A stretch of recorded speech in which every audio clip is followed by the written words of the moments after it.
మమత రాజీనామా చేస్తే అది సంప్రదాయం. మళ్ళీ కొత్త ముఖ్యమంత్రి వచ్చేదాకా తన ఆపద్ధర ముఖ్యమంత్రిగా ఉంచుతాం. అసెంబ్లీ రద్దు అయిపోయాక ఆమె ఎమ్మెల్యే పదవి లేదు, అసెంబ్లీనూ లేదు, అప్పుడు ముఖ్యమంత్రి పదవి ఉండదు.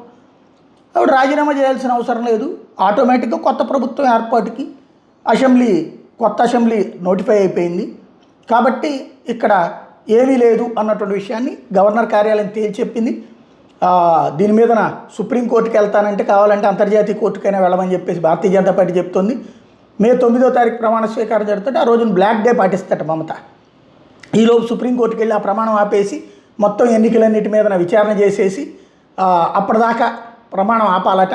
కోర్టు చెప్పినటువంటి ప్రకారం ఓట్లకి ఏది మెజార్టీల కంటే ఓట్లు తీసేసిన ఓట్లు తేడా వస్తే రమ్మన్నారు కదా, అప్పుడు అప్పటిదాకా ఇది ఆపేయండి అని సుప్రీంకోర్టుకి వెళ్తానన్నటువంటిది ఇప్పుడు మమతా బెనర్జీ కొత్త పేచీ అనమాట. నిరంతర పేచీ కోరు చేసే వ్యవహారం.